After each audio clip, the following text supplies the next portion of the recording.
Radio उड़ान की updates लेने के लिए इस चैनल को सब्सक्राइब कीजिए और इस वीडियो को ज्यादा से ज्यादा लाइक कीजिए और शेयर कीजिए। For more info log on to www.radioudan.com।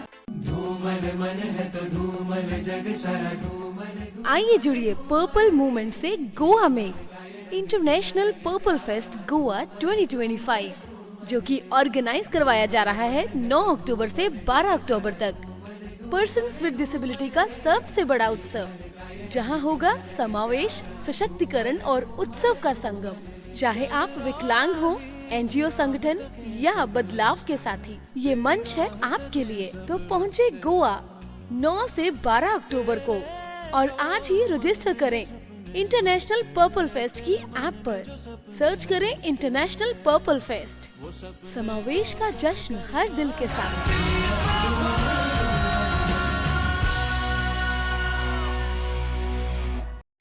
जय दोस्तों, नमस्कार, आदाब, सत श्री अकाल। मैं दानिश महाजन प्रोग्राम बदलता दौर में आपका स्वागत करता हूं।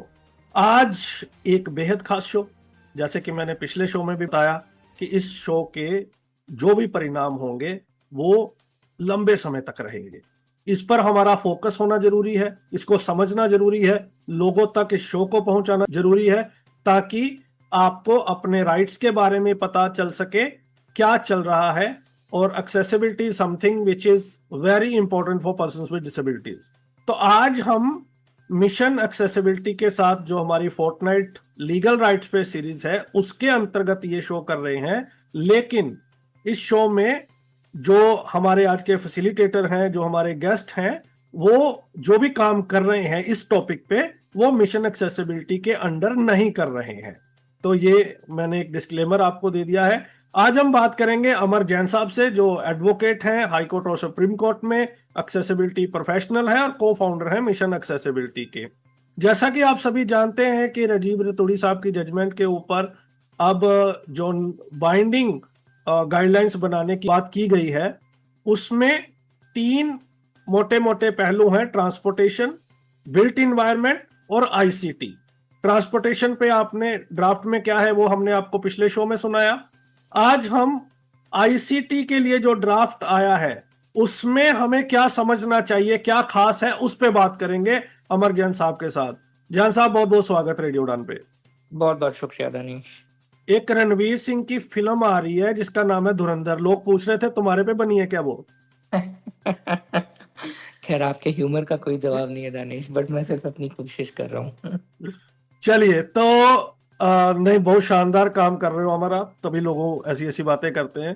तो बताएं, ये आईसीटी का जो ड्राफ्ट है, थोड़ा सा बैकग्राउंड इसका बता दीजिए और खास हाइलाइट्स बता दीजिए।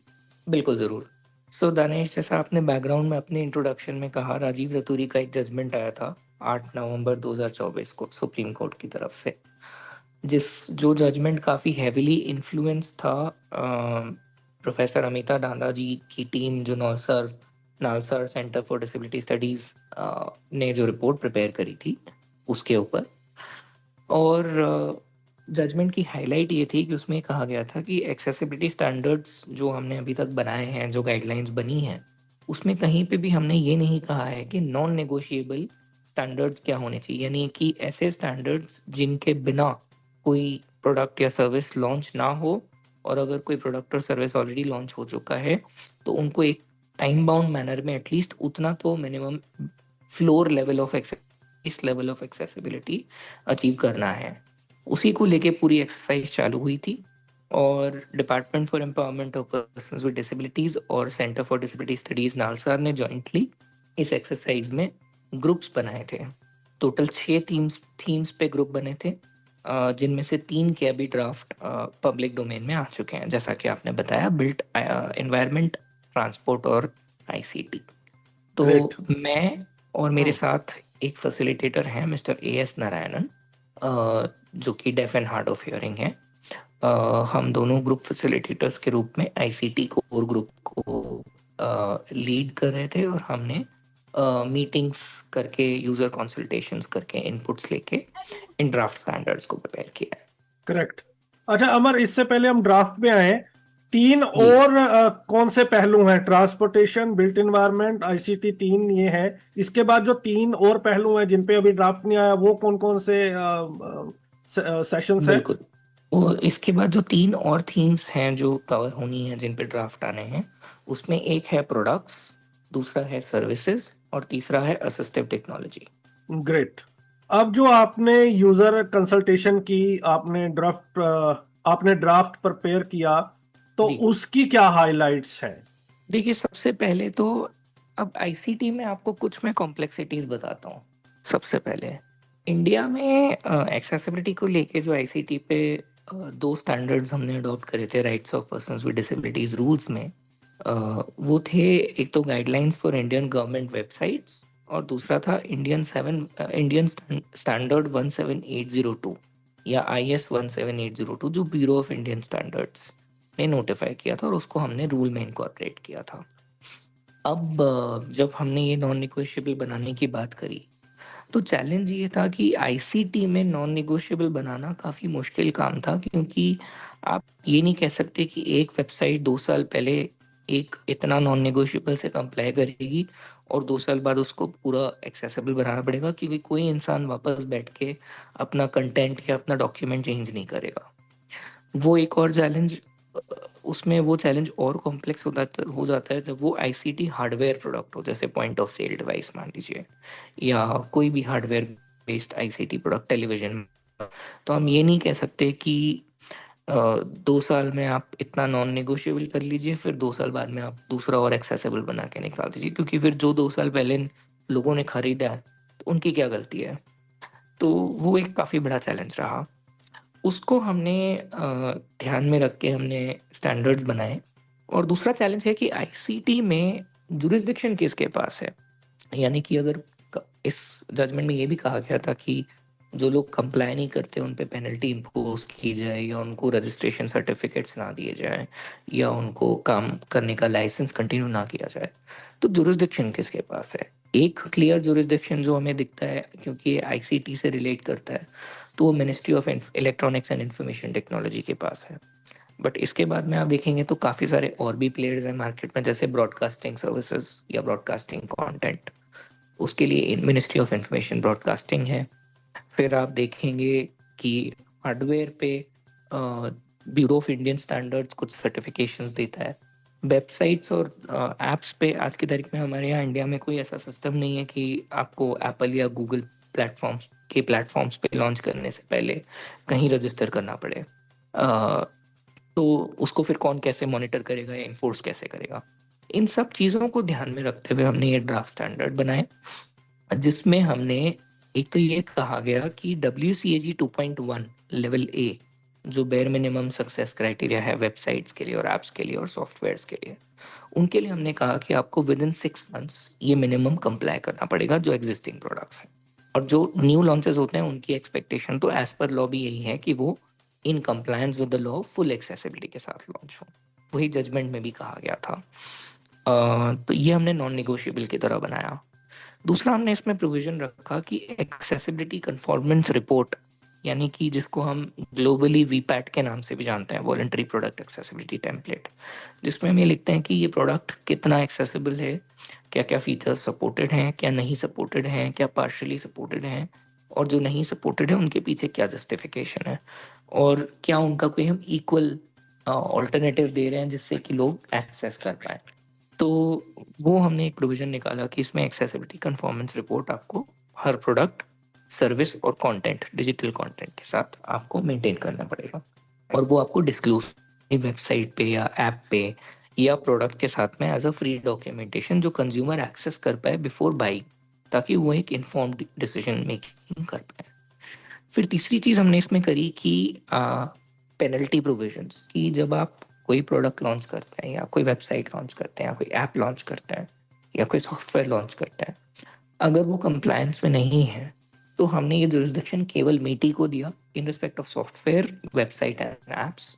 In respect of products and services हमने कहा BIS को, ब्यूरो ऑफ इंडियन स्टैंडर्ड्स को, कि आप वो पेनल्टी मैकेनिज्म आपके पास हो। और हमने कहा कि 3 महीने में मीटी एक पोर्टल लॉन्च करेगी जिसपे हर प्रोवाइडर अपना ऐप, वेबसाइट या सॉफ्टवेयर या फिर प्रोडक्ट और सर्विस रजिस्टर कर सकता है और अपनी एक्सेसिबिलिटी कंफॉर्मेंस रिपोर्ट डाल सकता है।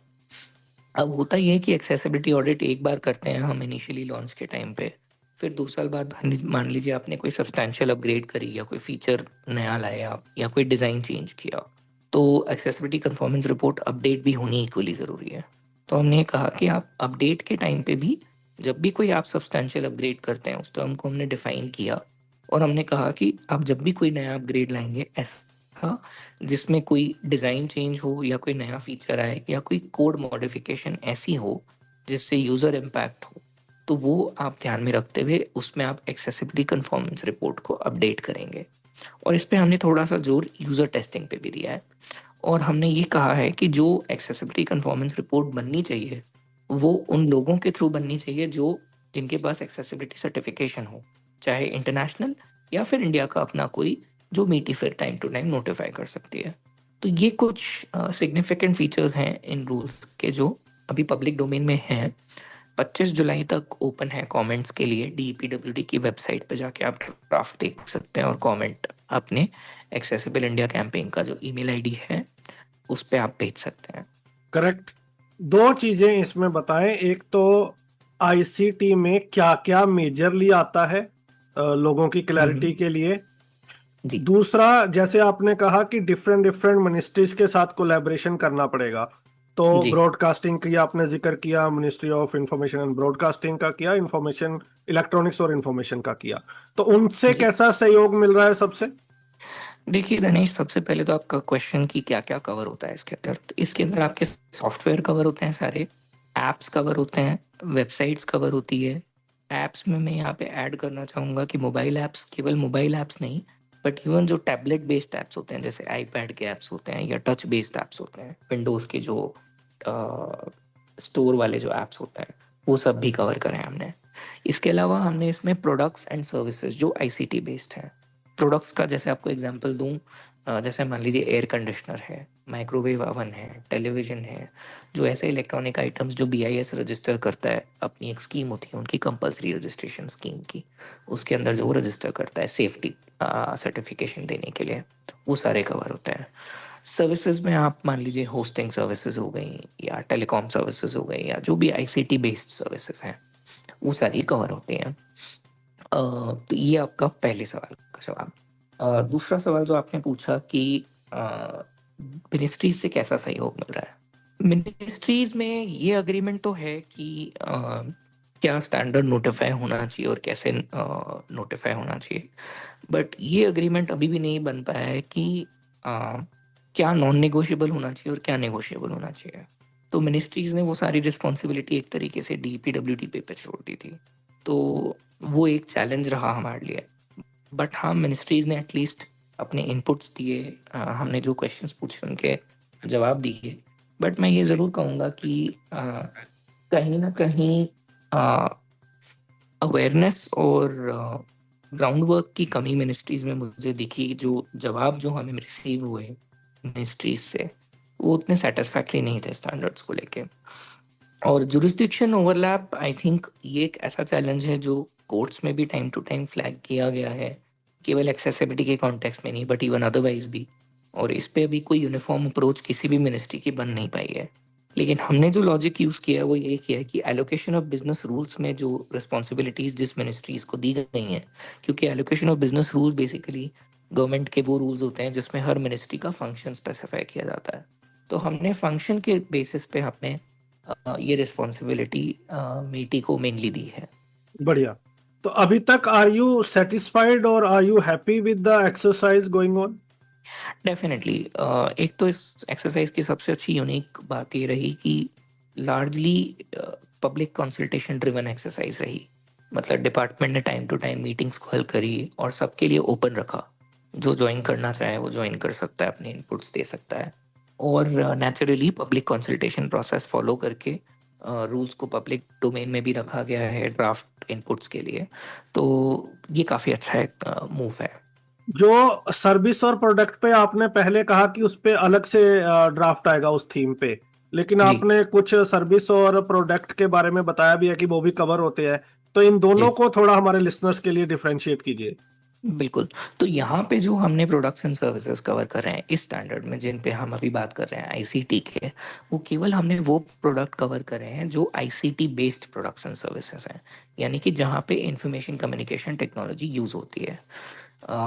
जैसे लार्ज इलेक्ट्रॉनिक अप्लायंसेस, मान लीजिए washing machine, air conditioner, oven, microwave oven, television, या आपका एटीएम मशीन, कार्ड मशीन, इस टाइप की चीज़ें जो हैं, जो, या जीपीएस ट्रैकिंग डिवाइस मान लीजिए कार में जो लगते हैं। तो इस टाइप की जो चीज़ें हैं जो आईसीटी, यानी कि जिसमें कोई ना कोई टेक्नोलॉजी कंपोनेंट है, चाहे wifi connectivity, Bluetooth connectivity, internet का यूसेज, इस टाइप के प्रोडक्ट्स को हमने इसमें कवर किया है। मोबाइल फोन्स, जो, और सिमिलरली सर्विसेज भी वही कवर की जाएंगी जो, जिनमें जो आईसीटी बेस्ड सर्विसेज, जो टेक्नोलॉजी बेस्ड सर्विसेज हैं। लेकिन जो ब्रॉडर ग्रुप है प्रोडक्ट एंड सर्विसेज का, वो सभी टाइप के प्रोडक्ट्स एंड सर्विसेज के बारे में बात कर रहा है, जिसमें आईसीटी नॉन आईसीटी दोनों आ जाता है। तो जहां तक आईसीटी होगा तो वो ऑब्वियसली इस स्टैंडर्ड को रेफर करेगा। राइट।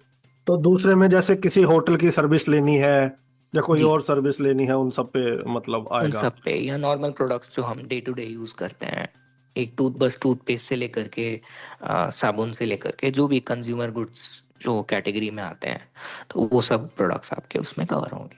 क्या लग रहा है कि जो दो चीजें समझना चाहता हूँ, जो नॉन बाइंडिंग अप्रोच की हमने शुरुआत की थी और बाइंडिंग तक पहुंचे हैं अब, हम्म। किस तरह की पेनल्टीज आ सकती है अभी? क्या हम पहले टेस्ट करने के मूड में है कि बहुत हार्श ना रहें? और फाइनली क्या लगता है, अभी असेसमेंट क्या है, कब तक ये नोटिफाई हो जाएंगी, कब तक रूल्स बन जाएंगे फाइनली इस पे?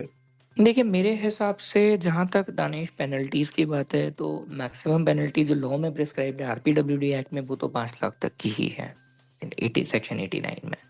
बट ऑफ कोर्स एटलीस्ट मैंने इस स्टैंडर्ड में तो ये ध्यान रखा है, और मैंने ये कहा भी है एक्सप्रेसली कि जब पेनल्टी लगाएंगे तो ना केवल इस लॉ में, बट कोई भी अगर अदर लॉ है तो आप उसमें भी पेनल्टी लगा सकते हैं, ताकि वो ब्रॉड बेस रहे।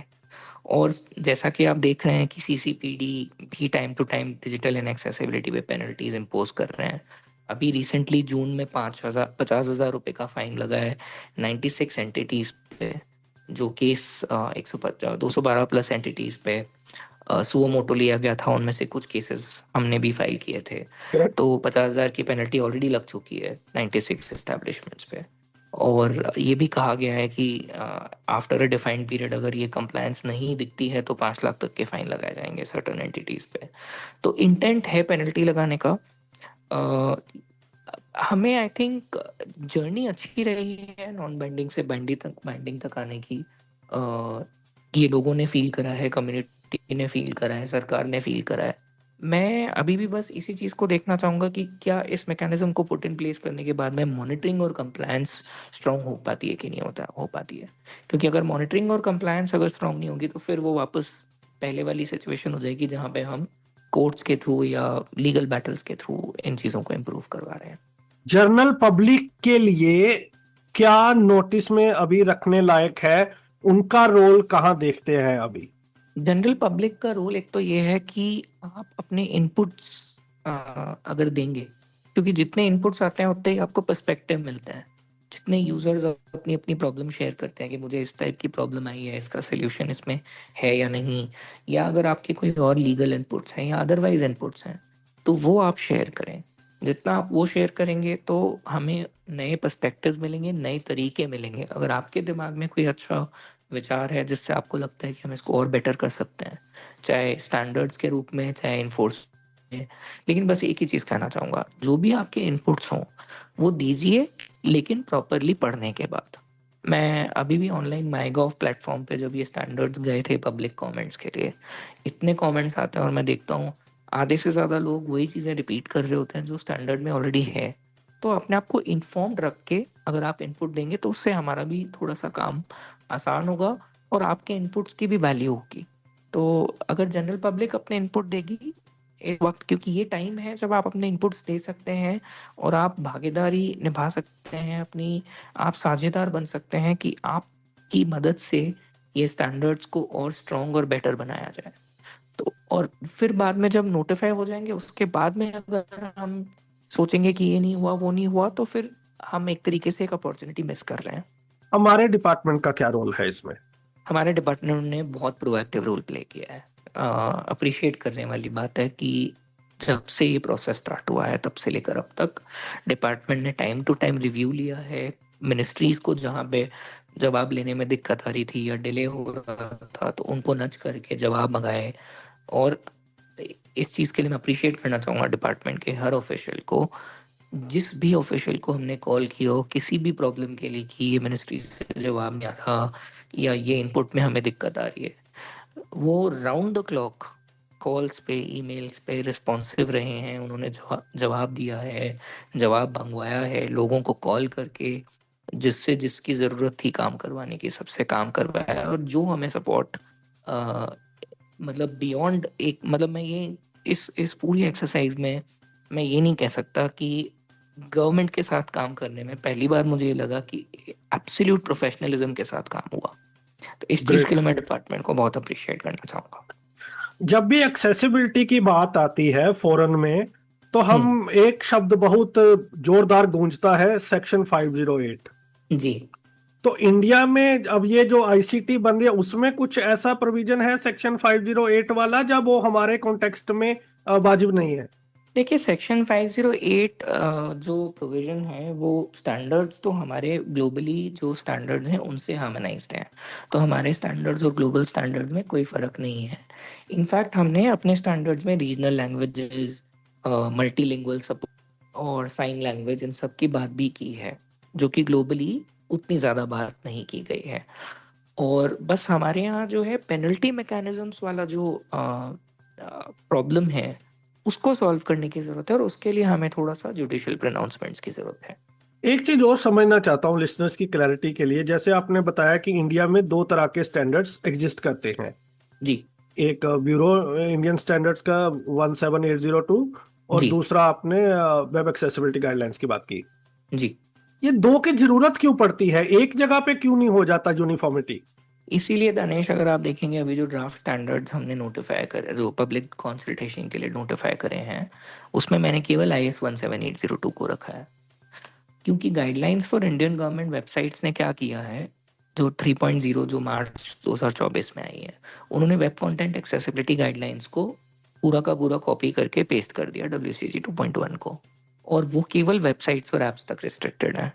लेकिन आप देखिए हमारे PDF डॉक्यूमेंट्स भी होते हैं, हमारे यहाँ पे इमरजेंसी सर्विसेज भी होती हैं, हमारे यहाँ पे हार्डवेयर भी होता है, उन सब का कवरेज उन गाइडलाइंस पे नहीं है। तो ये कंफ्यूजन क्रिएट करना कि गवर्नमेंट को इससे कंप्लाई करना है, प्राइवेट को इससे कंप्लाई करना है, वो और ज़्यादा प्रॉब्लम बढ़ाता है ना कि सॉल्व करता है। इसलिए बिल्कुल, मैंने ब्यूरो ऑफ इंडियन स्टैंडर्ड्स के स्टैंडर्ड्स को बेस बनाया है। बढ़िया। ये जो ड्राफ्ट जब फाइनल रूल्स बनने जाएंगे, तो ये जो जी। 6 थीम है, जी। इकट्ठे ही इनके रूल बनेंगे या जिसका जिसका काम होता जाएगा वो नोटिफाई होता जाएगा? आइडियली तो देखिए इकट्ठे बनने चाहिए, बट हो सकता है क्योंकि अभी देखिए क्योंकि डिपार्टमेंट के पास भी बहुत सारे पब्लिक कमेंट्स आ रहे हैं नेचुरली, तो अब एक कोई ग्रुप या तो डिपार्टमेंट बनाएगा या नालसा के साथ मिलके जैसे भी होगा काम करेगा कि उन कमेंट्स को ध्यान में रखते हुए किस टाइप का नया रूल बनना चाहिए, क्या शेप होनी चाहिए, उस पर काम किया जाएगा और उसके बाद में फिर वो नोटिफिकेशन के लिए जाएगा। अगर डिपार्टमेंट ये अप्रोच रखता है कि रूल्स पहले जिनके फाइनल होते जा रहे हैं उनको पब्लिश करते जाएं, तो हो सकता है कि बिल्ट एनवायरनमेंट, ट्रांसपोर्ट और ICT के रूल्स पहले बन जाएं और उसके बाद में बाकी के 3 थीम्स के रूल आए। जब मैंने बहुत सारे लोगों से बात की इन ड्राफ्ट्स के ऊपर जी। और फैसिलिटेटर्स के ऊपर कि आप लोगों के क्या कमेंट्स हैं, तो जी। सबने ये कहा कि जितने भी ये फैसिलिटेटर लगे हैं, तो हमें जी। इन पे पूरा यकीन है कि ये कुछ गलत नहीं होने देंगे, क्योंकि ये सेक्टर से बहुत हार्ट से जुड़े हुए हैं और लंबे समय से जुड़े हुए हैं। तो पर्सनल जी। तौर पे आपको नर्वसनेस होती है कि जिस जो भी आएगा, गवर्नमेंट को तो रीच करना या बोलना हम बोलते ही रहते हैं, लेकिन ये जो ड्राफ्ट आएंगे, ये जो रूल्स बनेंगे, ये लंबे समय तक हमारे साथ रहने वाले हैं। तो जी। हर बार आपको या तो आपको अप्रिशिएट किया जाएगा या आपको बार बार सुनाया जाएगा कि आप फैसिलिटेटर थे। इसका कोई प्रेशर रहता है? मैं इस प्रेशर से बहुत ऊपर रह के काम करता हूँ दानिश। इसका एक बहुत सिंपल सा कारण है, क्योंकि मैं जो काम कर रहा हूँ मैं यहाँ पे नेचुरली मैं कम्युनिटी के इंटरेस्ट को ध्यान में रख के काम कर रहा हूँ, मैं खुद कम्युनिटी से जुड़ा हुआ हूँ और मैं इस चीज़ को पैशन से फॉलो करता हूँ और काम भी करता हूँ। लेकिन ये मेरी प्रोफेशनल रिस्पॉन्सिबिलिटी है। मैंने जो डिसीजंस लिए हैं, जो ड्राफ्ट में डाला है, वो रिसर्च बेस्ड है, बैक्ड बाय एविडेंस है, बैक्ड बाय डेटा है, और प्रैक्टिकल प्रॉब्लम्स जो हम फेस करते हैं उन सबको ध्यान में रख के किया है। लेकिन कोई भी ड्राफ्ट परफेक्ट नहीं होता, ये मैं भी जानता हूँ। गलतियां मुझसे भी होंगी और होती हैं, सबसे होती हैं। लेकिन हर ड्राफ्ट हम ये कर सकते हैं कि एक ड्राफ्ट जो हम नया बनाते हैं वो एक इम्प्रूव्ड वर्जन हो अपने पहले वाले ड्राफ्ट से, और वो कम्युनिटी के लिए कुछ अच्छा कर पाए। उसी माइंडसेट से मैं काम कर रहा हूँ। और जहाँ गलतियाँ होगी तो डेफिनेटली स्कोप फॉर इम्प्रूवमेंट, पूरी लाइफ है स्कोप फॉर इम्प्रूवमेंट करने के लिए। ऐसा नहीं है कि ड्राफ्ट आज बन गए तो हम फिर से अमेंडमेंट के लिए पुश नहीं कर सकते। और क्योंकि ये इतना पब्लिक कंसल्टेटिव प्रोसेस है, तो मुझे नहीं लगता कि ये ऐसा नहीं है कि कुछ लोगों ने रूम में बैठ के डिसाइड कर लिया कि हाँ इस पे हम ये ड्राफ्ट बना देते हैं। तो पब्लिक के लिए बहुत मौके हैं इस पूरे प्रोसेस में अपने इनपुट्स अभी देने के लिए। कितना इम्पोर्टेंट होने वाला है ये सेक्टर के लिए? सेक्टर के लिए तो देखिए ये अमेंडमेंट्स काफ़ी इंपॉर्टेंट होंगे, क्योंकि नॉन नेगोशिएबल स्टैंडर्ड्स बनेंगे और उम्मीद ये है कि प्लेयर्स फॉलो करेंगे। और इससे प्लेयर्स के लिए भी फायदा होगा, क्योंकि इंडस्ट्रीज को भी गाइडेंस मिलेगी कि एटलीस्ट इतना तो उन्हें करना ही है। तो वो डेफिनेटली काफ़ी एक इम्पॉर्टेंट इंटरवेंशन है। बस अब मैं बार बार एक ही चीज़ को लेके रिपीटेडली एक ही चीज़ कह रहा हूँ कि कंप्लायंस और मॉनिटरिंग हमारी स्ट्रांग होना बहुत ज़रूरी है। और वो मैकेनिज्म कैसे स्ट्रांग होगा, वो रोल रोल कौन सी मिनिस्ट्री कैसे प्ले करेगी, वो हमें देखना होगा। अदरवाइज ये फिर से वापस जुडिशियल एक्टिविज्म वाला पीस ना बन जाए कि हम बार बार जुडिशरी के सामने जा रहे हैं कि ये इम्प्लीमेंट नहीं हुआ, वो इम्प्लीमेंट नहीं हुआ। बट हाँ, डेफिनेटली ये ज़रूर कहूँगा कि ये एक स्टेप है उस डायरेक्शन में कि जहाँ पे इंडस्ट्री को एक्सेसिबिलिटी के लिए मैच्योर करने के लिए बहुत अच्छा स्टेप है। कंप्लायंस और मॉनिटरिंग के लिए भी हमें क्लैरिटी होनी चाहिए कि किसका रोल है। बिल्कुल। और क्लैरिटी होने के बाद जिसका रोल है वो अपने रोल को ईमानदारी से निभाए। दैट इज बिल्कुल। मोस्ट। नहीं, अब ऐसे होता ना, जैसे दो स्टैंडर्ड थे पहले, तो पास दबक करी जाता है कि भाई उसकी जी रिस्पॉन्सिबिलिटी जी है। जी तो रोल जी। क्लैरिटी होगी तो कम से कम हम उस तरीके से प्रेशर तो डाल सकते हैं, अपनी बात तो रख बिल्कुल सकते हैं। बिल्कुल बिल्कुल। कुछ और जैन साहब जो इस ड्राफ्ट में है, जो लोगों को हमें बताना चाहिए, जो मैंने आपसे नहीं पूछा? इस ड्राफ्ट में तो आई थिंक हमने काफ़ी कुछ अच्छा कवर कर लिया है। जो भी इस ड्राफ्ट की खामियां भी हैं वो भी मैं चाहूँगा कि पब्लिक पढ़ के और हमें इनपुट्स दें, ताकि हम उसको और बेटर बना पाएँ। अ, ये बात एक और। आपने बड़ी इंपॉर्टेंट की है कि अभी ये पब्लिक कंसल्टेशन भी हो रही है और पब्लिक के कमेंट्स के लिए ओपन भी है। तो जी अगर अभी बाद में आप ये मत किए कि आपने ये नहीं किया, वो नहीं किया, थोड़ा सा टाइम निकाल के अपने आप को इन्फॉर्म करके आप अपना रोल भी अदा करें। बिल्कुल। जी, कुछ बता रहे थे आप? मैं आपको एक और इंटरेस्टिंग डेवलपमेंट बताना चाहूँगा दानिश, जो ट्रांसपोर्ट सेक्टर में हुआ है इस शो से, मतलब इस टॉपिक से थोड़ा डाइवर्ट करते हुए, बट आई थिंक श्रोताओं के लिए इम्पोर्टेंट और अच्छा डेवलपमेंट है ये। बिल्कुल। हम अक्सर कैब एग्रीगेटर सर्विसेज यूज़ करते हैं, चाहे रैपिडो हो, उबर हो, ओला हो। और आपने कई बार शोज भी करे हैं जहाँ पे हमने मिशन एक्सेसिबिलिटी के थ्रू भी जो केसेस फाइल करे हुए हैं, चाहे वो रैपिडो वाला केस हो, चाहे अदर केसेस हो इस टाइप के, वो हाईलाइट किए हैं। तो मिनिस्ट्री ने नई गाइडलाइंस बनाई हैं, रिवाइज्ड गाइडलाइंस एक्चुअली 2020 में पहले ये गाइडलाइंस आई थी, और अब उनको रिवाइज करके 2025 में नई गाइडलाइंस निकाली है ऑन कैब एग्रीगेटर्स। तो जो कैब एग्रीगेटर्स हैं जैसे उबर, ओला, रैपिडो, इस टाइप के जितने भी सर्विसेज हैं उनको ये कंप्लाई करनी होती हैं। इसमें इन्होंने पर्सन्स विद डिसेबिलिटीज का ध्यान में रखते हुए 4 एरियाज कवर करे हैं। पहला एरिया कवर किया है ड्राइवर ट्रेनिंग, जिसमें कहा गया है कि पर्सन्स विद डिसेबिलिटीज का भी ट्रेनिंग कंपोनेंट होना चाहिए। दूसरी चीज़ इन्होंने कहा है सेफ्टी के टाइम पे वुमेन और पर्सन्स विद डिसेबिलिटीज और चिल्ड्रन का ध्यान स्पेसिफिकली रखा जाए ट्रांसपोर्ट एग्रीगेटर्स द्वारा, जब अपनी वो सेफ्टी रिलेटेड पॉलिसीज बनाएं या प्रोसेसेस बनाएं। तीसरी चीज़ इसमें कहा गया है कि जो एप्स जो आप डिज़ाइन करेंगे एज एन एग्रीगेटर या वेबसाइट्स डिज़ाइन करेंगे, वो पर्सन्स विद डिसेबिलिटीज़ के लिए एक्सेसिबल हों। लैंग्वेज थोड़ी सी प्रॉब्लमेटिक है, उसमें कहा गया है कि एक्सेसिबिलिटी फीचर्स हों। तो वो थोड़ी सी स्पेसिफिक, मतलब स्पेसिफिक नहीं है कि क्या करना है या क्या स्टैंडर्ड फॉलो करना है, वो एक कमी है स्टैंडर्ड की। बट फिर भी ये कहा गया है कि वो एक्सेसिबल हो। और चौथी चीज़ जो कही गई है वो ये कहा गया है कि हर स्टेट ये डिसाइड करेगी कि कितने % ऑफ एग्रीगेटर्स फ्लीट यानी कि जो व्हीकल्स हैं उसमें से कितने % ऐसे होने चाहिए जो डिसेबिलिटी इंक्लूसिव ट्रांसपोर्ट फ्लीट्स हों, यानी कि ऐसी कैब्स जो व्हील चेयर को अकोमोडेट कर पाएँ। तो ये मेरे हिसाब से काफ़ी वेलकमिंग मूव है। कमियां हैं इन गाइडलाइंस की भी, बट ये अपने आप में काफ़ी वेलकमिंग मूव है और हमें विजिलेंट होना पड़ेगा। हमें स्टेट्स का ध्यान देना होगा कि जब भी कोई स्टेट्स को 3 महीने में ये अडॉप्ट करने की एडवाइजरी दी गई है, क्योंकि ट्रांसपोर्ट एक स्टेट सब्जेक्ट है तो बाइंडिंग नहीं कर सकते, बट मोस्टली एक्सपेक्टेशन ये होती है कि जब ministry of road transport and highways कुछ नया लाता है तो स्टेट्स अडॉप्ट करती हैं। तो हमें ये ध्यान रखना होगा कि जब भी कोई स्टेट की स्कीम्स आती हैं तो उस पर हम इस बात का स्पेसिफिकली ध्यान रखें कि क्या कोई प्रोविजन दिया गया है एक्सेसिबल ट्रांसपोर्ट व्हीकल्स के लिए या नहीं। और इन चीज़ों को लेके अगर सर्विस प्रोवाइडर्स 3 महीने बाद में या थोड़े टाइम बाद में 6 महीने बाद में जब भी स्टेट की स्कीम आ जाती है, अगर इन चीज़ों में इम्प्रूवमेंट नहीं आता है एक्सेसिबिलिटी को लेके या डिसेबिलिटी सेंसिटाइजेशन को लेके, तो ये हमें हाईलाइट करना चाहिए प्रोवाइडर्स के साथ और ट्रांसपोर्ट बिल्कुल मिनिस्ट्रीज को कंप्लेंट भी करनी चाहिए ताकि वो लोग भी इस चीज़ को मॉनिटर कर पाए। बिल्कुल।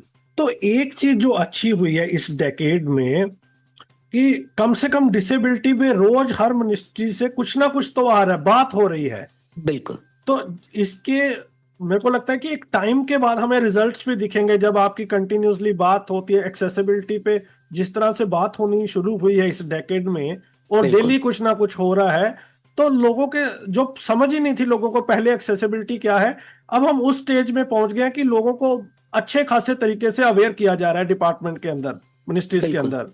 बिल्कुल बिल्कुल बिल्कुल ये काफ़ी प्रोग्रेसिव डेवलपमेंट है। और मैं अक्सर लोगों को देखता हूँ कि वो फ्रस्ट्रेट हो जाते हैं कि आप इतनी बातें करते हैं, होता तो कुछ नहीं है, आज भी ये ऐप नहीं चलता, ये वेबसाइट नहीं चलती। तो मैं उनकी तकलीफ समझता हूँ और मैं समझता हूँ कि धैर्य खोना आसान है, पर धैर्य रख के काम करके लॉन्ग टर्म में जब रिजल्ट्स दिखते हैं तो वो भी अपने आप में काफ़ी रिवॉर्डिंग होता है। तो मेरा यही सबको संदेश भी होगा कि मैं मानता हूँ कि जो एक्सपेक्टेशन हमारी है, जिस पेस पे हम काम को होना देखना चाहते हैं, एक्सेसिबिलिटी को इम्प्रूव होता हुआ, वो शायद ना हो रहा हो। लेकिन कंस्ट्रक्टिव फीडबैक और क्रिटिसाइज कंस्ट्रक्टिव वे में करके अगर हम लोगों को इम्प्रूव करने की, सिस्टम्स को इम्प्रूव करने की कोशिश करें रादर देन नेगेटिव तरीके से क्रिटिसाइज करें, जिससे जो लोग काम कर रहे हैं उनका मोरल भी डाउन ना हो। बिल्कुल। मैंने कुछ पोस्ट भी देखी हैं सोशल मीडिया जो गवर्नमेंट को अक्यूज करते हैं कि आपने ये नहीं किया, आपने वो नहीं किया, आप पैसा वेस्ट कर रहे हैं। तो ये मेरे हिसाब से कुर्सी पे बैठ के कमेंट करना बहुत आसान होता है, बट सिस्टम में उतर के काम करना उतना आसान नहीं होता। तो आप सिस्टम की भी चैलेंजेस समझें और सिस्टम के साथ रह के काम करते चलें ताकि रिजल्ट हमें लॉन्ग टाइम में अच्छा देखने मिले। अभी आज मेरा एक शो आएगा सेंसस के ऊपर शशांक पांडे जी साहब के साथ, बड़ा जी इंटरेस्टिंग शो है वो, बड़ी जी मजेदार चीजें उन्होंने बताई है उस शो में। तो जी उसमें उन्होंने एक चीज कही कि जब जो बात आप कर रहे हो डिसेबिलिटी की, उसमें उन्होंने कहा कि आप थोड़ा सा वापस जाइए और वीमेन के स्ट्रगल को पढ़िए, उनके मूवमेंट बिल्कुल को पढ़िए, कितने साल लगे थे और बिल्कुल किस तरीके से उन्होंने किया था। तो टाइम लगता है और हमारा सबसे वल्नरेबल सेक्शन है सोसाइटी का, तो टाइम लगेगा, लेकिन I think we are in a right direction now और बिल्कुल। Hopefully things will improve. Thank you so much Amar sahab बात करने के लिए। Thank you Danish. तो लिसनर्स, बात किया आज हमने अमर जैन साहब से जो आईसीटी के ऊपर ड्राफ्ट है उसमें क्या है हमारे लिए, क्या ये गेम चेंजर होने वाला है, कौन करेगा कंप्लायंस, कैसे होगा, हमारा क्या रोल है, सब पहलुओं पे हमने बात की। जल्द ही हम बिल्ट इन्वायरमेंट का जो ड्राफ्ट है उसके ऊपर भी शो करेंगे, आपको उसके बारे में भी बताएंगे और जो आने वाले 3 थीम है उस पे भी कोशिश करेंगे बात करने की। कैसा लगा आपको शो जरूर बताइएगा। अगले सप्ताह मुलाकात होगी किसी और पर्सनैलिटी के साथ। दीजिए इजाजत, सुनते रहिए radio Udan, a flight of life. Bye bye. Smart world में स्मार्ट बनने के लिए उपयोग करें स्मार्ट ऑन का। स्मार्ट ऑन, जो कि एक असिस्टिव डिवाइस और मोबाइल एप्लीकेशन है जो आपको हेल्प करेगा किसी भी चीज को, करेंसी को आइडेंटिफाई करने में या पढ़ाई में, क्योंकि इसमें लगा है स्मार्ट कैमरा। स्मार्ट कैमरा के साथ साथ इसमें है स्मार्ट आई, जो डायग्राम्स, चार्ट्स, ग्राफ्स को समझने में आपकी हेल्प करेगा। इसके डॉक AI फीचर से आप डॉक्यूमेंट्स को 13 भाषाओं में समझ सकते हैं। इसके AI ट्यूटर फीचर से अपने किसी भी सवाल का जवाब जान सकते हैं और इसके स्मार्ट इमेज फीचर से किसी भी व्हाट्सएप इमेज को आप इस पे अपलोड करके उसकी समरी जान सकते हैं। स्मार्ट ऑन डिवाइस को किसी भी आई ग्लास में फिट करके आप इसका लाभ उठा सकते हैं और इसकी एप्लीकेशन का लाभ उठाने के लिए इसके साथ दी गई केबल को अपने एंड्रॉइड फोन में लगाएं। इस डिवाइस को चार्ज करने की भी आवश्यकता नहीं पड़ती क्योंकि ये फोन से ही पावर लेता है। ये डिवाइस अगर आप खरीदना चाहते हैं या इस पे कोई भी सब्सिडी चाहते हैं तो राब्ता करें हमारी सपोर्ट टीम 7016606884 से। स्मार्ट ऑन, जो कर दे आपकी लाइफ को फुल ऑन।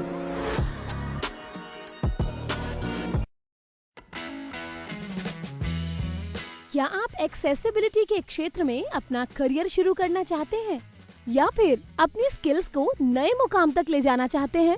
तो जरा ध्यान से सुनिए, बैरियर ब्रेक लेकर आया है एस लर्निंग, आपका अपना लर्निंग प्लेटफॉर्म, एक्सेसिबिलिटी की दुनिया का एक्सपर्ट।